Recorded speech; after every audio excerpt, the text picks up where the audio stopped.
the place where singles shine, celebrating life, divine by design, faith and love, we intertwine, Route 77 with your journey's prime. Welcome to the Route 77 podcast. Today we're getting into an important but sometimes tricky topic, boundaries. Last week we talked about red flags, and boundaries fit right in with that conversation. Because let's be honest, most of us could probably do a better job setting, enforcing, and respecting boundaries in our lives. Whether it's in friendships, dating, work, or even church, knowing where to draw the line is essential. And as singles, we often deal with unique challenges when it comes to boundaries, whether it's people expecting us always to be available or us ignoring red flags in the hopes of making something work. So today we're going to talk about what boundaries are, why they matter, and how we can set them in a way that honors God and protects our well-being. Let's get into it. Welcome to the Route 77 podcast. I am your host, Natasha, and I'm here with Monique. Hello. And unfortunately, David is having some technical issues with his house. So he is not able to join us because of just not having access to all of his equipment and things like that. Yeah, So maybe we can hopefully sort it out next week. Yeah, things are happening, and it's causing him a lot of stress because he's got school as well, so he's got to fit that in. And yeah, poor kid. Yes. Yeah. I think we've been having an interesting day today because it was a snow day. Well, you were off from work and I didn't. Our Taekwondo school was closed. Fortunately, I didn't have to breed any cows either. So it was nice to just Not have to worry. But I do feel like in my face, Yes. Yeah, you can pressure. You can tell that there was a change in the atmosphere because of the snow. Yeah. And and it's going to be sunny, but it's going to be cold for BC. Now, we get it. If you're in Alberta or if you're in Ontario, you sit there going, you guys are cold. This is shorts weather. What are you talking about? Yes. But And it wasn't, and when I was doing I was scraping off the driveway, and usually that makes me hot, and I usually end up shedding clothing, but the wind made it cold enough that even my fingers were being cold in the gloves. Yeah. And normally that doesn't happen when I'm out there for an hour shoveling, like I get warmed up, and it was hot underneath my clothes, but it was cold enough with the wind. The wind is what's making it an issue tonight. Even I ran out down the road with the truck and I came back, and I think it's the wind that was the biggest issue, just the blowing snow in front of you and stuff like that, and back onto the road. So yeah. it's not, we don't have the infrastructure that they do elsewhere in Canada, so that we had probably like maybe this much snow, a little bit more where it blew and stuff. It's not a big amount for most of Canada, but when you don't have the infrastructure of plows that are we're very fortunate. We live on an emergency route. All of the roads near us, like our road that we live on and the ones that we need to get places, are all like as open as any of them are. Yep. And fairly decent. It was still a little slippery when I ran out to do some stuff tonight, but it was open. I'm planning to take my bike to Taekwondo tomorrow, and I think I can do that no problem. With just how I saw, there'd be enough room for me to be on the side and then cars to get by me if they need to. But definitely side streets. So our snow days today. Yep. The winter has started for 2025, 2024, 2025 winter. Today has started. Yep. And the funny thing is that I didn't have to call into work to say I'm not going to make it because we're closed on Mondays. So they're closed. Yeah. But it looked like many of the things were closed. Schools are closed today, and all of the businesses that catered to kids in the plaza were closed because that's the plaza I went to for a little while ago, not just our Taekwondo school. So yeah, so people who are elsewhere in Canada can be like, oh, poor BCers, they got some snow. We had to stay Yes, we did. Yep. We had to stay in. I had to scrape the driveway. And this is why I left Alberta. One of the reasons. I don't like the cold. I don't like the snow. The rain. I will take the rain. Yeah, you don't have to shovel rain. I don't have to shovel rain. It's easy to drive in rain.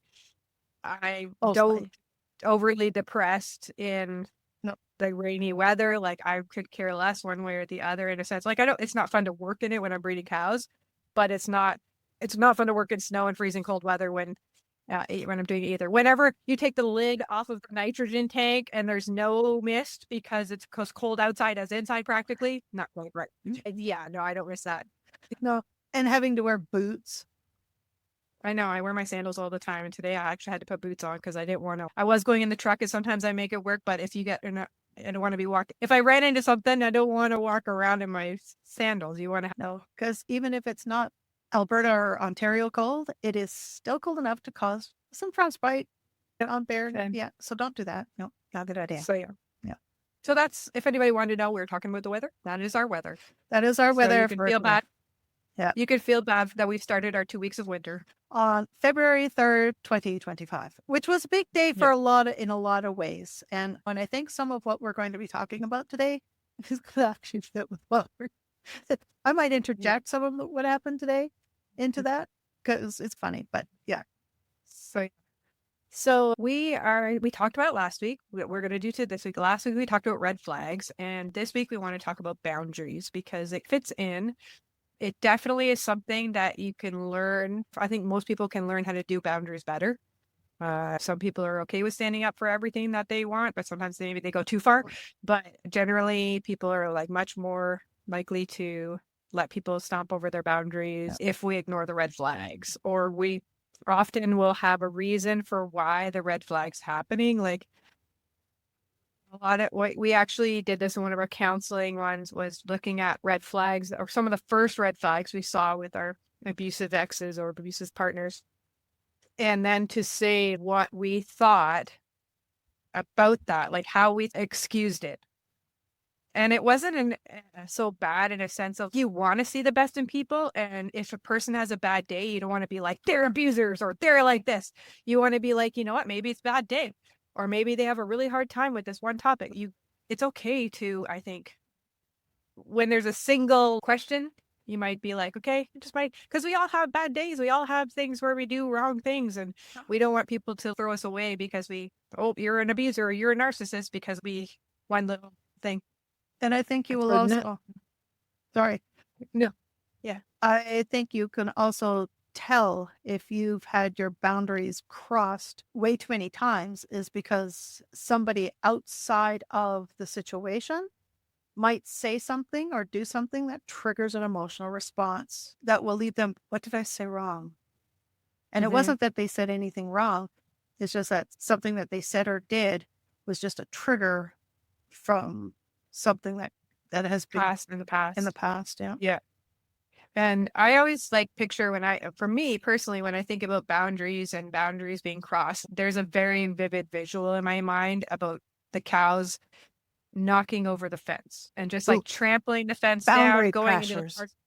Yeah, like they just go into the parts of the field they're not supposed to, and then they're running around. You can tell anybody who's lived around cows knows when the cows have gotten out where they're not supposed to, because they run around like it's a party. It's just something they do. They bounce around. I remember getting to a farm one day and I saw all the cows bouncing around, and I walked in. I said, are they supposed to be in that area? They're like, no. And I thought, I didn't think so. They're out there bouncing around because they're in a spot. They know they're not allowed. And so they have a party. They're like, we're free. We're free. We're yes. They're super excited. They run around. They're like hopping and jumping and running. Yeah. Weirdos. But but I can see like the fence down in my mind, and like they're crushing the grass on the other side, and trying to get them back over is always like a huge deal. And then you have to make sure that they respect that boundary, which is why it's usually an electric fence, because we don't want to, once a cow knows that it's electric, usually they stay away from they will respect that boundary. But sometimes things ground it out, or maybe something spooked them and they all run and then it does get trampled or whatever. But so there is that idea. We need to create the boundaries and create something that makes people go, okay, I need to respect that boundary. Yeah. And definitely not just for people who are dealing with abusive or potentially abusive situations, but just generally in life, because there's always going to be people. I think there'll always be people that will push those boundaries. It doesn't mean that every single person who does is a bad person. It's sometimes it's their personality. They have to work on that part of their personality, but they might just be a little over aggressive in how they try to get things done or whatever. It might be a boss, it might be a coworker, it might be a spouse, it might be like a child that's growing or whatever. You don't know. It's like a lot of things, and we have to be careful. That we don't learn label, how to keep those boundaries. Yeah, it's not that they're doing it willfully or to harm you, but sometimes our own personality in response to their requests leaves us open to have our boundaries crashed. Yeah. Exactly. So we want to really And that's very talk about what boundaries are typical for and single how people. yeah, Because especially because we're really like sometimes we get desperate about not being single. And so we really throw caution to the wind. We throw away any ideas of red flags because there's like a desperation, and this can be definitely show you what desperation and discontentment and things can do to you. But there's also that aspect where people say they're single, they don't have kids or a spouse to worry about, so let's ask them because they've got all the time in the world. And then you end up doing so much that Or expected to give up things for expected to give people who, up. or what you have isn't worth the worth. And I think there's a sense like we, as single people, we do have a greater freedom than others to do things Yeah. on a split second or make decisions or even make those sacrifices. And I do that in a sense with my Christmas and New Year's. Like I don't have okay, I do get paid more for working on those days, but that's just a bonus. Like I don't mind because I'm single and it's just usually you and I, we don't have like big plans. I don't mind working the barn work, the chores for people who have families because, but it shouldn't be an expectation of saying you don't have a family and things around here, so you can do this. Right. Because it's not my normal job. It's something I'll do as extra if they need help. But I'm willing to put myself out there and be like, sure, I will help you. I don't mind helping you. Just, I have no kids and I don't have these responsibilities or plans, so you go enjoy yourself. But there shouldn't be an expectation of that if it's not your responsibility, it's not in your job description or whatever. I have spots on my glasses.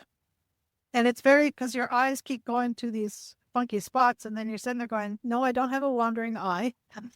It's just my glasses are dirty.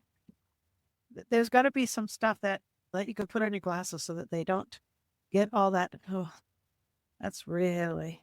And then sometimes it just gets caked on. I'm really glad that these are plastic lenses because they don't scratch, but they do get dirty. Yeah, and around that time too, like around Christmas time, the Taekwondo studio is closed as well, so you do have a lot more extra time, and it's not a hardship because it's close by and it's usually just for an hour. But I just know that there's been, not like everybody does this, but there has been times when there's been single people expected to take time off or not take time off, maybe during the summer break because they don't have kids in school. Like the other people have kids in school, so don't take your vacation during a time when parents and kids, but it's still their right to take their vacation days and not be penalized for not having kids or not having the family to do things with or just saying you can work weekends because it's not like you need to spend it with your family. What if you have other things that you want to do on weekends? Like you shouldn't be making forced into it. Yeah. Like you should be treated equally, but as a person, you can say, I don't have kids, I don't have family. So me having Saturday off all the time may not be as big a deal as somebody who has a family and kids to be with. But then at the same time, you're in this position of working every Saturday and you realize that it puts a strain on you being able to do things with people, with friends, with things, because often things are on Saturdays. Yeah. And so it's not like you can just be like, oh yeah, it's like fine, just everything. But the person should be able to, or I think they can even be asked. Yeah. You're like a person can come and ask you and say, since you're single or you don't have family around, is it possible that you could do this? But you should be able to say yes or no. Right. And not. Yeah. So that's a boundary I think that you can set as a single person and be like, I'm willing to do something, but always being able to say yes or no. And if you don't feel like saying no is an option, ask yourself why. Right. Yeah. Like I have to coordinate with one of my coworkers to take a Saturday off. And most of the time it's fine. But I do end up having to take it as a vacation day because we're only open 5 days now because we're closed Sunday and Monday. So I can't even alternate in order to not use up vacation days. So now I end up always using vacation days to take a Saturday off. Yeah. So. Yeah, because you used to be able to swap a Saturday to Monday, but now you can't do that. No, can't do that. No. So yeah, so there's like a boundary there is like how people have expectations of single people. Yeah. And being able to freely say yes or no, Yeah. not guilted into it. If you're being guilted into something, then that's pushing a boundary. Yeah. And that's manipulation as well. Even though people may not realize they're doing it or they're not intending it. A lot of times, I don't think people are running around going, I'm going to manipulate. Sometimes they are master manipulators that have developed this. Again, I don't think they're in their brain going, I'm going to manipulate by doing this. They've just developed the ability to do this quite well. Yeah. And it's not right. It's just, I think a lot of times when there's people abusing or people that are manipulating, it's not a conscious, this is what I'm doing. It is what they're doing, but they don't consciously think through it like that. They're like evil mastermind going, I shall take over the world. But people may end up develop those bad tendencies. And it's probably also a good place here to explain what boundaries are, because to some, like when I first heard about boundaries, it was a unusual concept to me. I knew what boundaries were physically, like we've got them, our borders, our boundaries, that kind of thing. We have our fences The fences between our houses. Yeah. But I didn't understand that a person could have a personal boundary, and that there are people who don't respect people's personal boundaries. So for me, it was something that I had to learn about. And a fence is a good analogy of what our own personal boundaries are, because we've put fences around our property to protect our property from bad things coming in. But it doesn't mean that good things can't go out, because we can go out. We open the fence, close the fence. But it's also interesting how like fences can create better neighbors. Yes. Because you know where your boundaries lie within neighbors, and it creates a healthier atmosphere instead of, oh, is that my property? Is that your property? And the time when you have issues with your neighbors, it's usually because something's encroaching on their boundaries. Yeah. Yeah.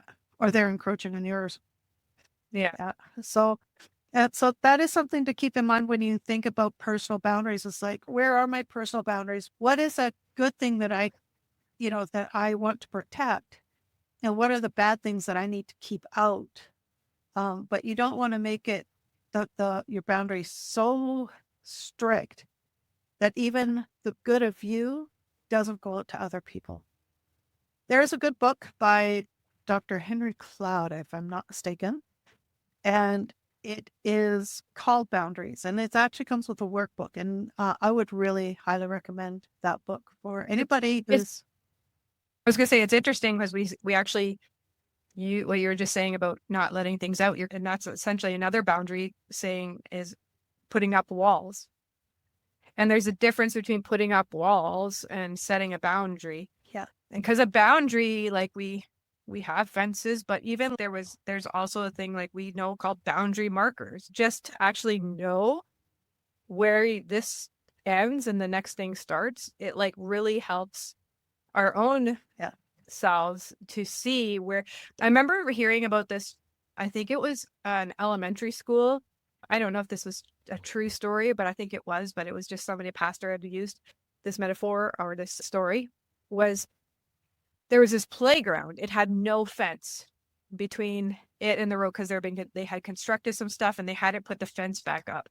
And so the kids playing in the playground would stay well away from the road because they felt very nervous about the road. So they would be playing well away from the road. But then they put the fence up, and then the kids felt safe to play next to the road, but on the proper side of the fence. So they could use the entire playground, and they weren't worried about the dangers of the road because the boundary was there, the fence was there. Yeah. So it's interesting because a boundary it creates a safe space, and you know where that safe space is. Yep. I'm trying to get the book to show what it looks like, because you can also get it as an audiobook. So it is by Dr. Henry Cloud and Dr. John Townsend. And this book has been out for a very long time because I read it when it looked like this. So it says, but they have updated it. It looks like this. It's got more of the white cover. It's been updated. And there's even a boundaries in dating, boundaries in marriage, boundaries with your kids. But it's a very popular book. And if you don't like to read, you can get it on the audio. You can get it as an audiobook. And I would highly recommend that if you are having troubles with boundaries or if you just want to know more about them. I think part of our like we talked about other people pushing our boundaries, but I think the problem we have more is like setting up our boundaries and actually respecting our own boundaries. Yes. Because like, one of the things that we find sometimes is we can overcommit ourselves because it's less to do with people thinking, oh, you're single, you should be able to do this, and more about you going, I don't really have a valid reason to say no, because it's not like I have to run home to my kids or have this or that. But for some reason, needing sleep or having enough downtime doesn't count as an actual, like, Yeah. I find that hard. I find that very hard. Saying you're because it's tired. like, I just don't want to. especially coming from a farm, because like you can't just say, oh, I'm tired and I don't want to. Like it's still the work still needs to get done. So for me to actually go, I'm just tired, I don't want to, and all it is a person asking, and if I said no, they'd be like, no worries, I'll figure something else out. But you feel like you need to, like, it's like not wanting to do something, and it's not because you're being lazy, it's not because of anything, it's just you're overcommitting yourself already and you're already tired. But there's the only reason is that you're tired. And I find that a very hard thing to say no to. And I think I'm better than I used to be, but I can still put too much on my plate. Yeah. And for me, it's more of the very nice. Boundaries, hero. Very nice. Very nice, pussycat. Get your tail down. Oh, I lost my train of thought. For me, it's guilt. I feel guilty to want to have time for myself. And that tells me that I don't know where my boundaries are and I don't respect my own boundaries. Because you should never feel guilty for saying no to something that you just no. See, I can say no now.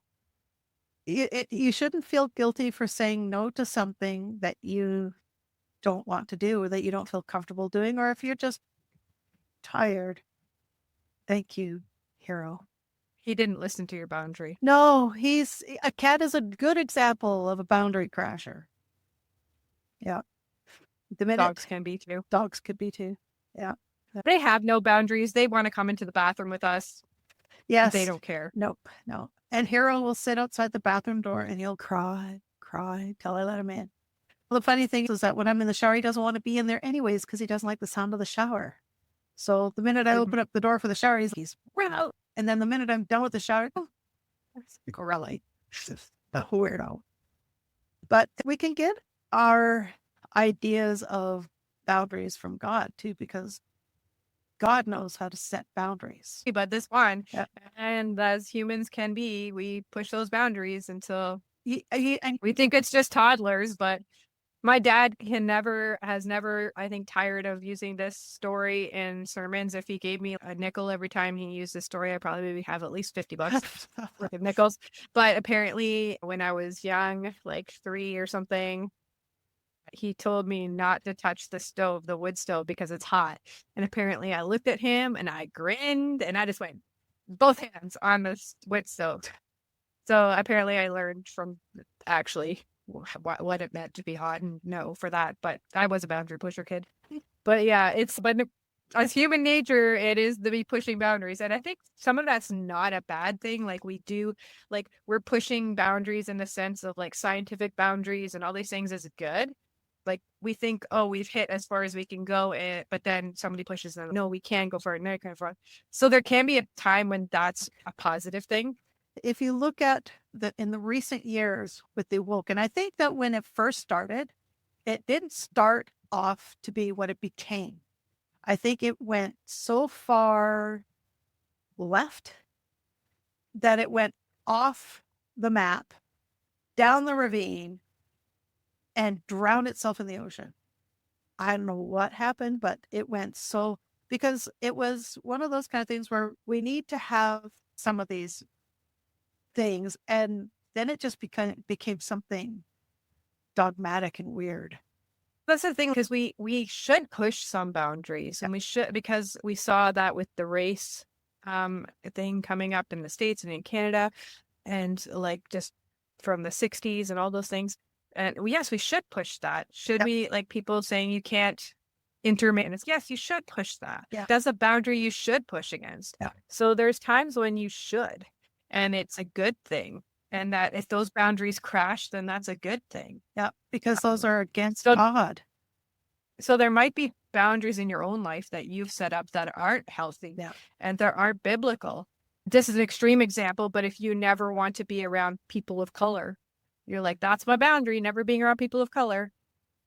That's a boundary you should be breaking and that you should be pushing away. And you might want to get some other feedback into why you have that feeling. Yeah. Because if you're a Christian believer, you will know that in the beginning, God created man, woman, one woman, who had every single solitary DNA code to create all life, all different tribes and nations and peoples.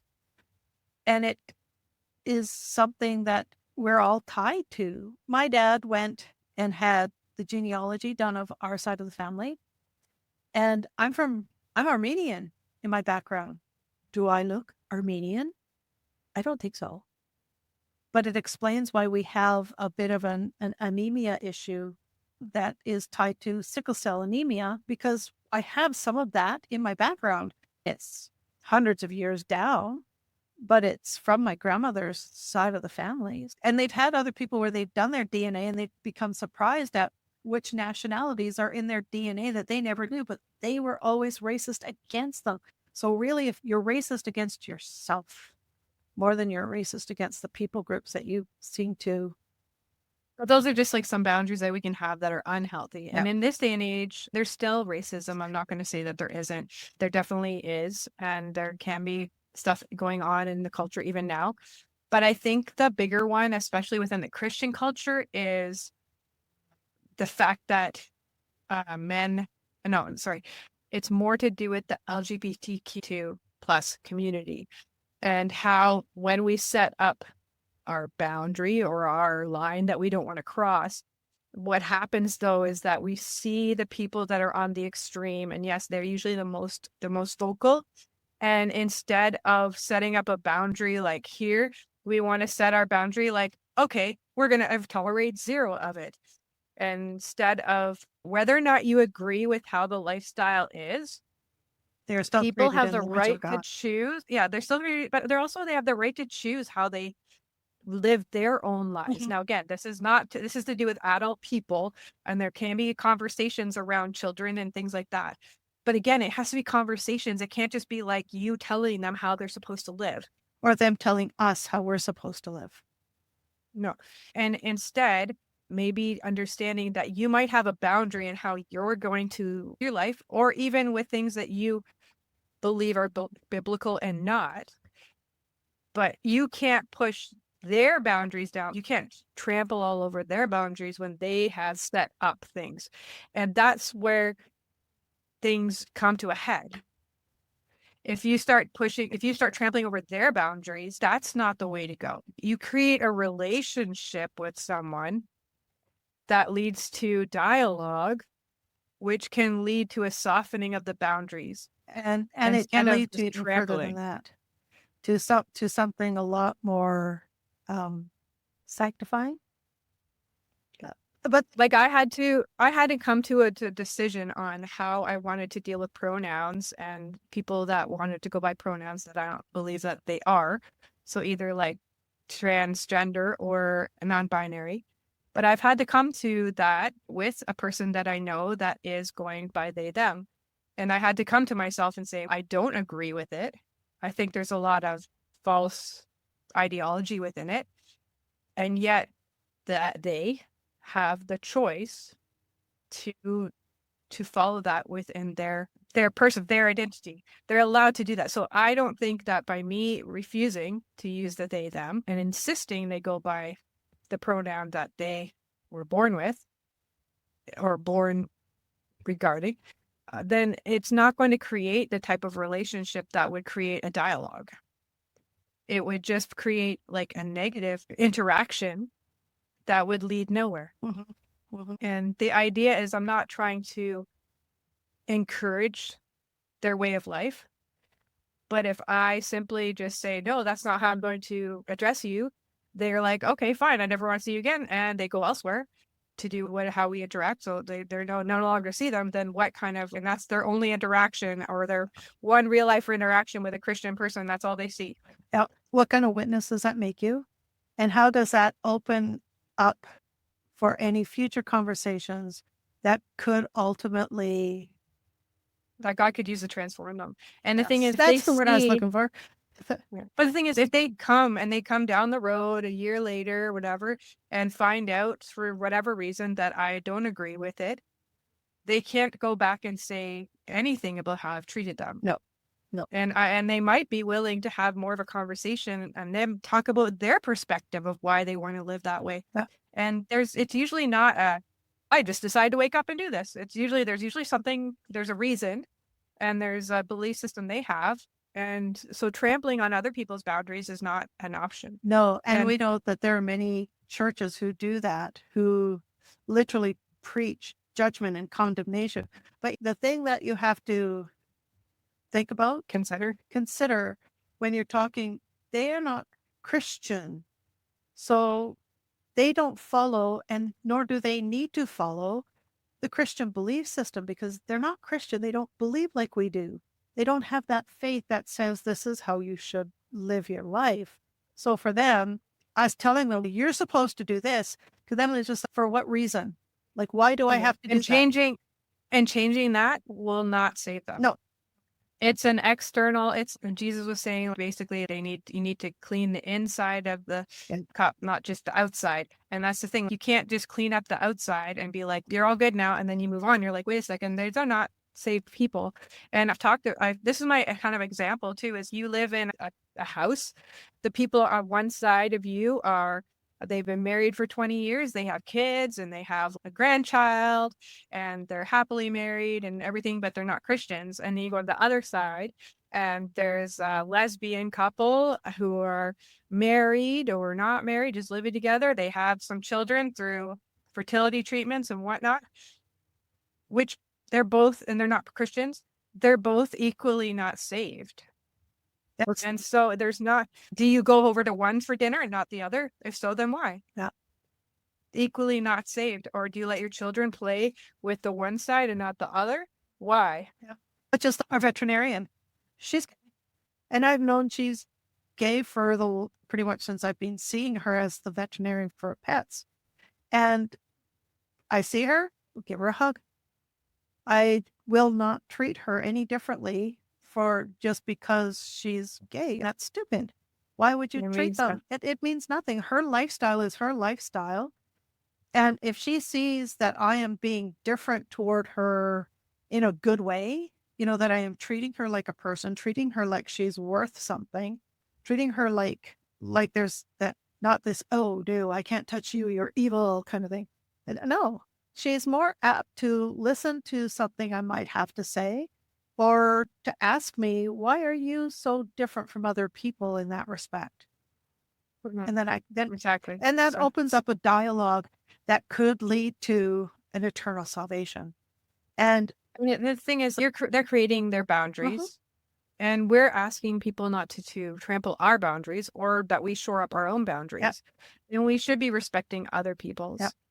And on that note, we had the biggest boundary issue going on in Canada for the longest time, where when President Trump was inaugurated, the first thing he said he was going to do is he was going to put tariffs on Canada and Mexico if we didn't do what he said. And that was to shore up our boundaries. He was setting a boundary for our relationship with him. Whether you agree with it or not, he was setting a boundary for the American people. Yeah, he wanted to protect the American people, which is within his right as the president. And he was talking to the Canadian Prime Minister, who is a wuss, and to the Mexican president as well, and saying, you need to do the same thing. You need to protect your borders, and you need to get rid of the criminals. And if you don't do that in order to protect my people, I'm going to do this.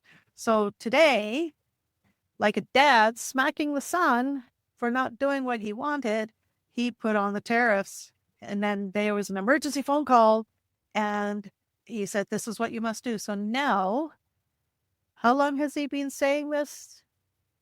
A month? He's been Oh saying my for God. a month. It's if you're a parent and you have a teenager and it takes you a month for your child to suddenly to decide to listen to what you have to say to clean up his room, how angry are you going to be at your child if he doesn't do it? And that's just me. But at the same time, he's making a line in the sand, and we're not his children. No, We're a not us. trade partner. Not us. No, but I'm just saying, Yeah. we're not beholden to him. We're our own country. We're separate. But I think you have to work with your neighbors. And his thing was immigration and drugs. Those are only two things. And I don't think when you think about things that those are bad things to want to But what did Trudeau? like. What did Trudeau? Oh no, he's going to put tariffs. We're going to tariff him back. He just wanted you to do the borders and the drugs. What's all this other stuff you're talking about? So now today he had the conversation. Trump told him what he wanted him to do. And he said, this is what we're going to do. And now we've got a 30-day reprieve to see if this prime minister will do what he said he was going to do, which is do the borders against immigration and get rid of the drugs. From that are coming from our side. Yep. And I think that'd be less of work to do than from the Mexican side. Yeah, I think so too. Yeah. Because Alberta has already started. And Saskatchewan, I believe, has already started as well. Although we do have a big border. But still, it's just I don't think that, but people like want to say Trump this, Trump that. And whether you agree with it or not, he was setting a boundary for their own country based on the platform that he ran with, which is protecting the American people. But you can tell people's attitudes when it comes to boundaries by their attitude toward what he was saying. Yeah. And I think it's within our prime minister's right to push back in whichever way he sees fit, whether it's right or not.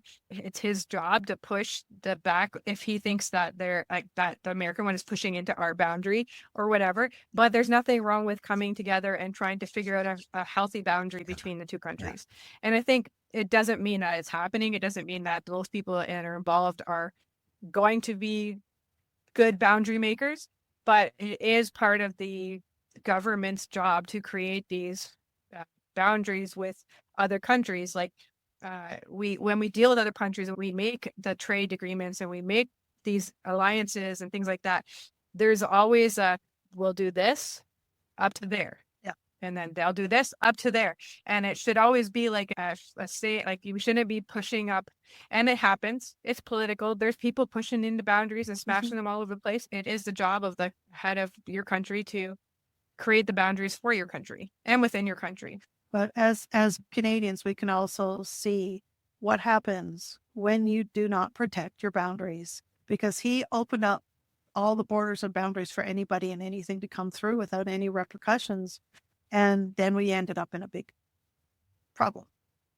So just by looking at the things that have happened just in the political sphere with the borders and the governments, you can see how having bad boundaries can cause bad problems. And you and I both know as well, because we both were married to people who are boundary crashers, who didn't care about boundaries. And you just ended up going, I guess I just don't have any. I didn't know I did. I just made excuses of why whatever he said and did was okay. Yes. Yeah. And I created like my own little fantasy world. Yes. Yeah, that too. But now that I'm like out of that, it doesn't mean that I should set up the walls in the sense of keeping people out and no one allowed in. It just means that I think it's good to be cautious, especially when you've been crashed many times and you are very new or a beginner level of creating boundaries. Then don't just let people push and push. If you need to set your foot down hard on something, even if it's eventually something you're going to have leeway on, then just set that boundary. And if people aren't willing to listen to it or be respectful of it, then you have to be careful of what your relationship with that person is. Yeah. And because that's a really good indicator of what kind of relationship you will have further on down the road. If they are disrespectful of your boundaries, you can pretty much guarantee that is something that will continue until you have lost all sense of your boundaries. So you have to be willing to say you can come so far but no further and stand your ground. But it's a fearful thing, especially for a single person, because one of our biggest fears is being alone. We're afraid that if we set this boundary with this person, they may walk away and not come back, and then I'm alone again.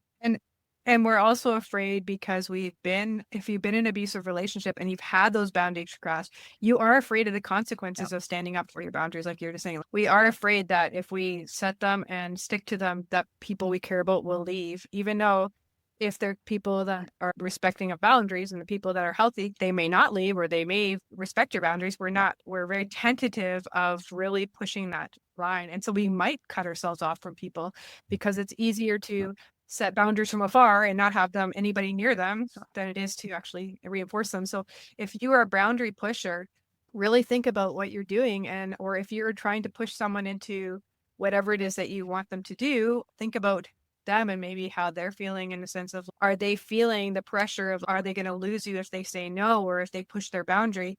And you're sitting there like thinking, I would never do that. I thought I was asking them or something. Being sure that they're completely free to, okay, can you work for me tomorrow? I know, but it's okay if you don't. It's not sure. Like I can figure something else out. And sometimes especially if a person's been in an abusive relationship, they almost need to hear that. Yeah. Because they need to know that it's safe to to set their boundaries. And then the more that they to do it, like the more they practice it, then they can become more confident. Yeah. And sometimes it's not always a romantic relationship that you find boundary pushers with. I had a friend that I had helped a lot, with support and just being friends and visiting and whatnot. And then after a while, I started noticing that the only time she would ever come to see me or call to see me was when she needed something from me. And I thought, maybe I'm just imagining it. I gave it a couple and then I went. Then I had to say, I'm sorry I have to tell you this, but I cannot be your bank. If you can't manage your money, I can't help you. I can't keep loaning you money because I'm just as poor as you. And she had family here. She had a lot of support around her, and I'm just by myself. So I had to put the boundary down. That boundary. Yeah. The funny thing is that she doesn't call me anymore. And that's not necessarily a bad thing.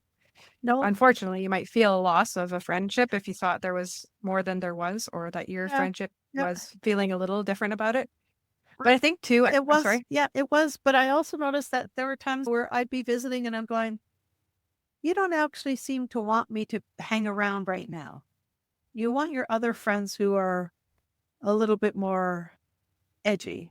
So I just went, I think I'm going to go home now. And I started to wonder just what kind of friendship. And I think that was when I started to realize that even though I was visiting as a friend and she had other friends, she was more interested in her other friends and I would just be sitting there. And then it just, oh, can I borrow $20? Yeah. And I started, and if you're a person that's trying to build boundaries, you can start to see these things. And for me, like it took me a while to see what was happening, but I realized after a while, just, yeah, you are not a healthy relationship and I cannot be in this relationship anymore. I think another area that people tend to forget that there might be boundaries is physical touch. Oh, yes.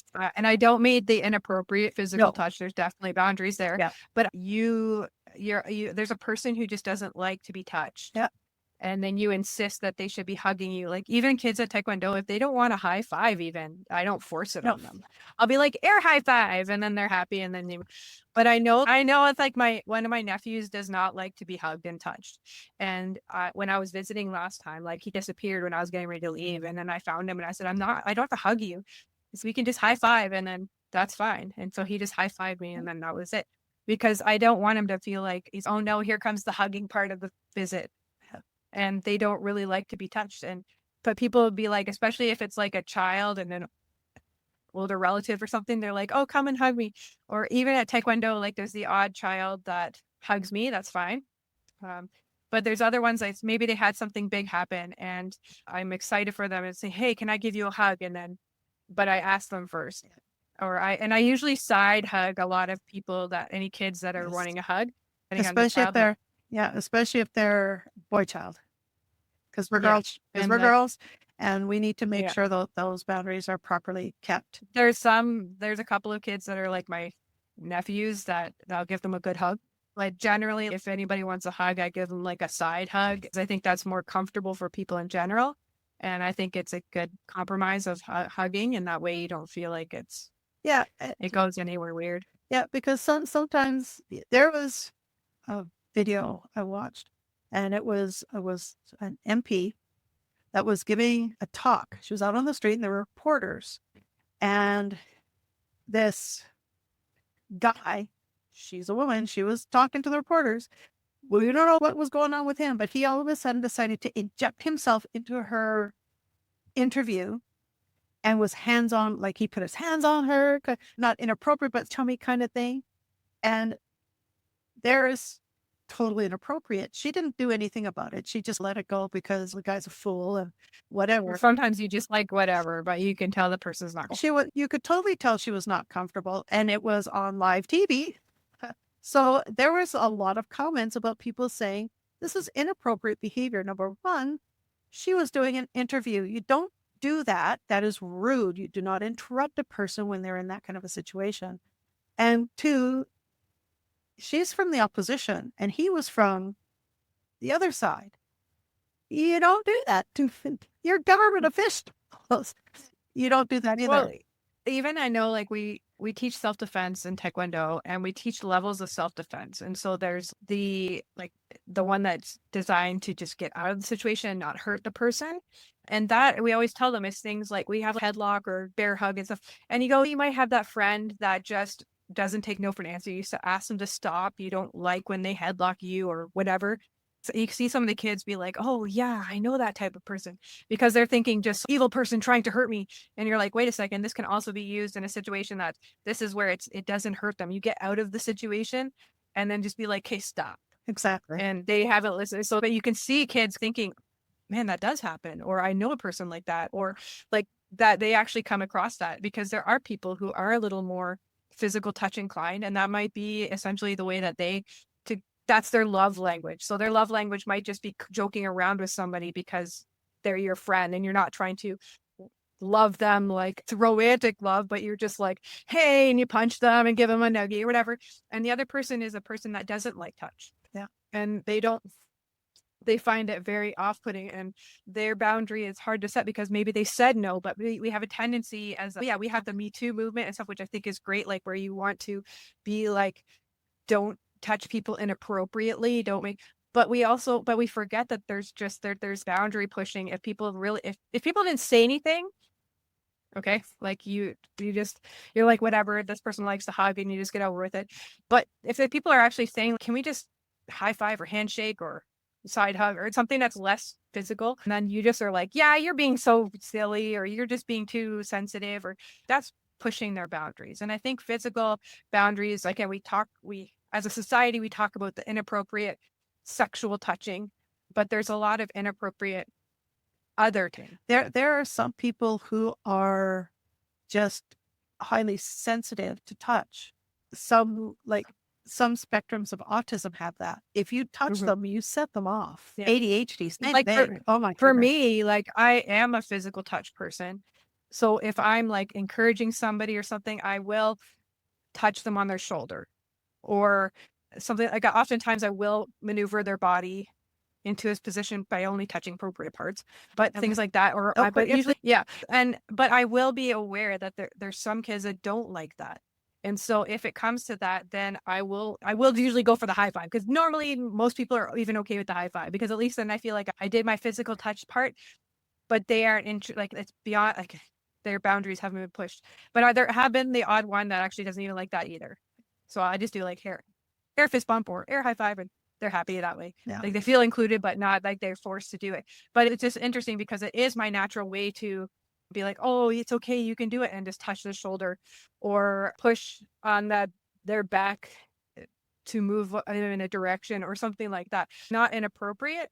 That level, that touch is how I convey and how I prefer. Like if I'm doing something, it's easier if somebody move my body, like my hand into the right position, than it is for them to explain it. Or if they show it's okay, but sometimes if they actually move, because they'll be like, no, slightly more, and they're showing me like say a specific motion, it's easier if they just go boom, there it is, okay. And I don't mind that. There are people who are like, and I think the general population is okay with those little things, but there are, like you said, there's some people that is too much for them. Yeah. They can't deal with it. And you have to be able to see and understand that there are those boundaries, especially when you have a person with such as autism and stuff. Like a lot of excess noise might be difficult for them, or just too many people and too much stimulation of whatever it is. Yeah. So touch can be highly stimulating for them, even in small amounts. But So you and I kind of have learn. you and I have that because we're around people so much during the day that when it comes to the weekend, we've got to our own separate corners. Yeah. We just want, and I love people. I love my nieces and nephews. Yeah. I love the kids at Taekwondo, but I just need some people time. Yeah, exactly.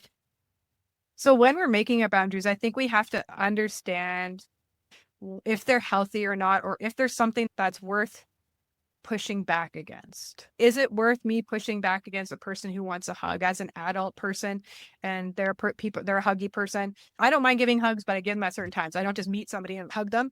But I know there are other people who like that. So I just deal with it. And I don't say, please don't hug me. I'm not a random hugger.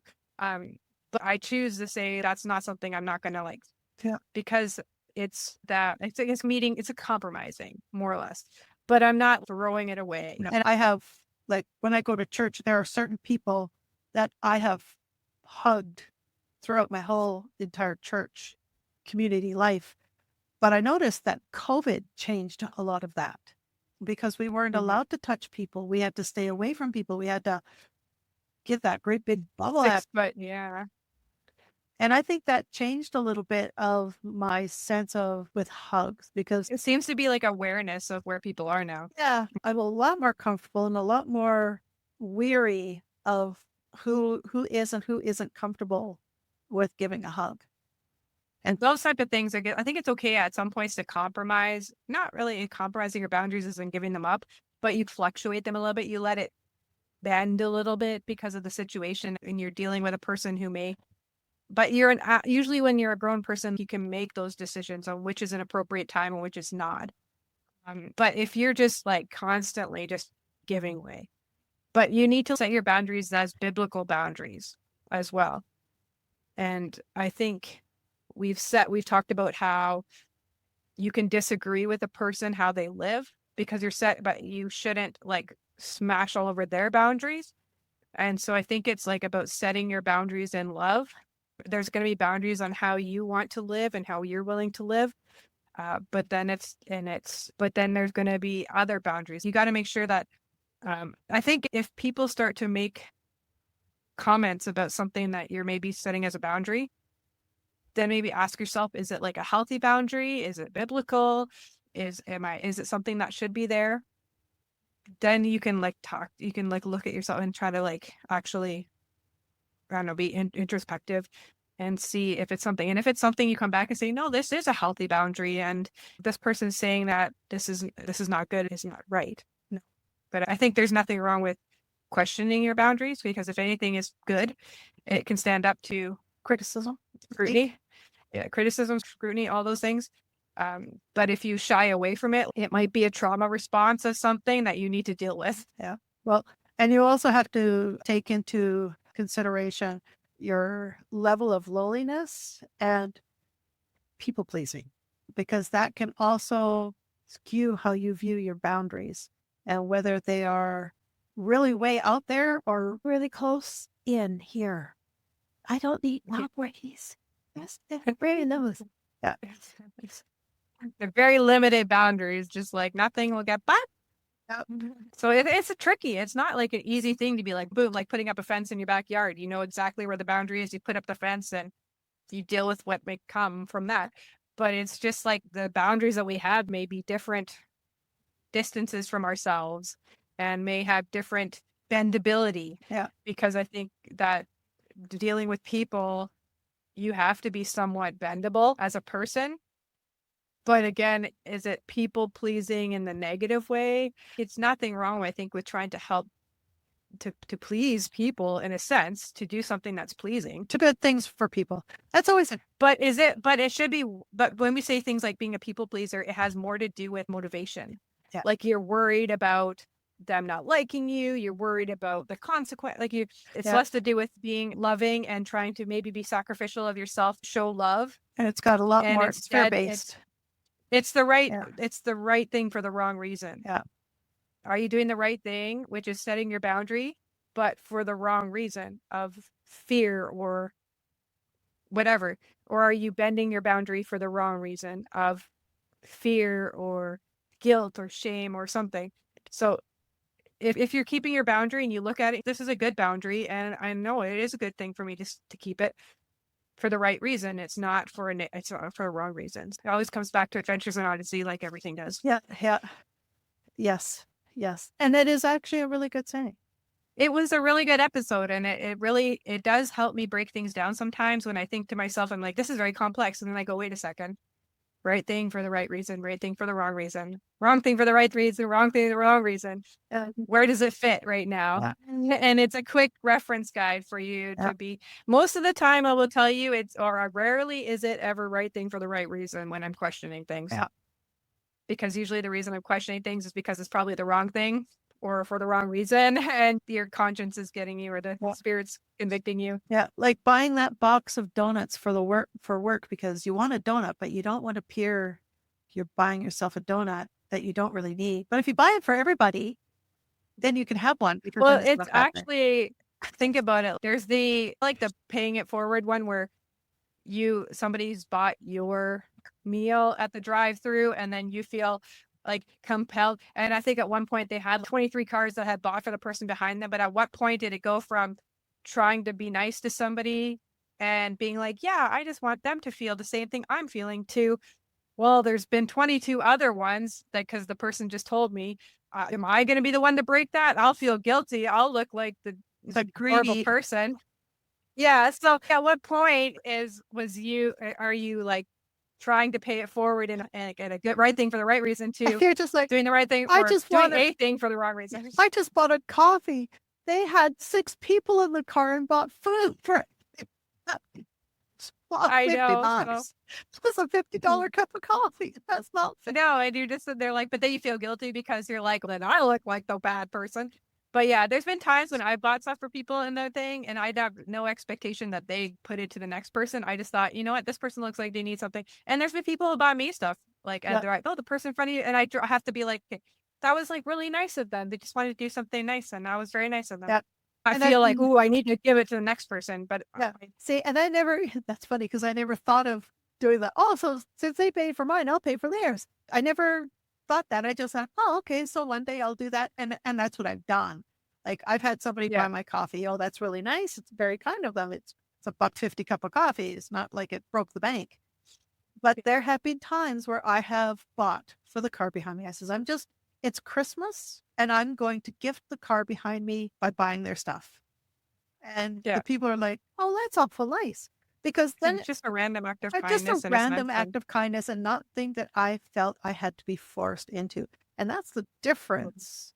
And I just remember it was on the news or something, how this one drive-through had gone to 23 cars had bought the one behind. It became like, it went from, I think, from the first couple being like, you buy that person, into them being told like, oh, you're number 23. Are you going to make it number 24? And it's just less pressure and guilt. Let me be the straw that breaks that camel's back. Yeah, I know. And it was just like, so yeah, it's just, there's a boundary. There's a thing about, again, why are you setting it?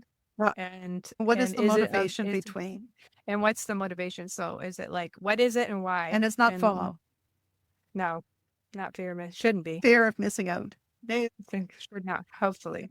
No, because that is also another, and I recall having that when I saw that on your list. It's kind of like, I know that one. Fear of missing out. And it can be a big one for singles, It can be because, especially when their peers are getting married and having kids. yeah, because then you get that, I'm not getting that. I'm missing out. And was it, you heard on Apologetics Canada where they said the same thing, where somebody called in, what does a single person do when they've reached this age and they're still not married? Live your best life. You're not missing out. Live your best life. This life, literally, I am facing right now the very real passing of my father coming. He's very sick. He's in the hospital. He's not doing well. And I can't represent. And I am going to be heading to Calgary to go and see him, which could very well possibly be the last time. And every day that passes and I get another notification of how he's doing, it's just, please, Lord, give me just a little bit more time. So where was I going with this? The cat interrupted. Fear of Fear of missing out. missing out. Right? Fear of missing out. And I still don't know where I was going with that. Probably, I was thinking that your fear of missing out on your dad's last days with the time that it's going to take to get to Friday when you go. It's Friday, right, that you're going? Yes, it is. Nope. Now I remember. The train took off, but I called it back. This life is fleeting. And I see that with my dad coming close to the end of his life. For my own self, I am going to be 60 this year. Your aunt just passed away from her own illness. This life is not guaranteed, and it's very short. Eternity is longer, and there is no marriage. There is no giving in marriage. Nobody's going to be having kids. Eternity is going to be fulfillment with God. And you're no longer married. You And don't you're no need- longer married. And you won't need it there because God will fulfill everything. But this life is very fleeting, and we don't know how long we're going to be here. So to think because everybody's getting married, but you're not, is not missing out, because you don't know what is going to happen tomorrow. Today is where you need to start living your best life and forget about missing out, because marriage isn't going to fix it. And having kids isn't going to make it better. Many people who have forced that road can attest that maybe I should have rethought that before I stepped into this mess that I've made of my life. Been there, done that. So there's so many reasons that we set boundaries or fail to set boundaries or let people crash over them or make a wall. But yeah, we have to look for what is positive, what is biblical, what is faithful, and when to stand up, when to bend a little. I think the in love and for the right reason, so doing the thing for the right reason. But yeah, it's just pray about it. Ask your family and friends. I'm sure there's people that can tell you some of your failings that are close to you that you're willing to listen to, where you might need to shore up those boundaries or place some that have never existed, or just be able to live your life, or maybe ask the other people if there's boundaries that you're pushing or things that they would prefer that you respected that you're not. And we have Because we might be surprised. You might be. And we have a God who showed us perfect boundaries when he walked on this earth. Because the Pharisees kept trying to push his boundaries and he didn't have anything, he wouldn't have any part of it. And even when the crowds pressed in on him, he still backed away and went off to himself in order to pray and be with the Father. He knew his boundaries and he knew where to stop and he knew where to have them. And he would not let people crash his boundaries. And he also didn't let people talk him out of the reason why he was there when, get behind me, Satan. Yeah. When he said, just don't go die. He said, that was my purpose. He's like setting that boundary. There must This be is not how we. There must be a book. How can I learn boundaries by the example of Jesus? Read the Bible. He'll tell you. Yes. There are lots of boundaries in there. Yeah. But yeah. Hopefully this episode helped you to understand boundaries a little bit better. Maybe look at your own life, see if there's some that need to be made, shored up or whatnot. Yeah. And see how you're treating other people, if you're respecting their boundaries. Yeah. So hopefully you've listened to our podcast. Yeah. So that's your boundary, is actually listening to that. And don't be maybe. And just one other note. If you fear that your boundaries are not where they should be, there is no shame in going and finding somebody to help you understand and put boundaries in place. Counseling is very good. Counseling is very good. Yeah. Counseling is very good. And books. Yeah. And books. Books can be good. Books are good. But yeah. So I had an idea. Next week's topic, I wanted to be on the concept of bittersweet. We can have a conversation about that. We'll leave you that's be teaser and look at the word bittersweet and what that means and what it can look like in your own life. Interesting.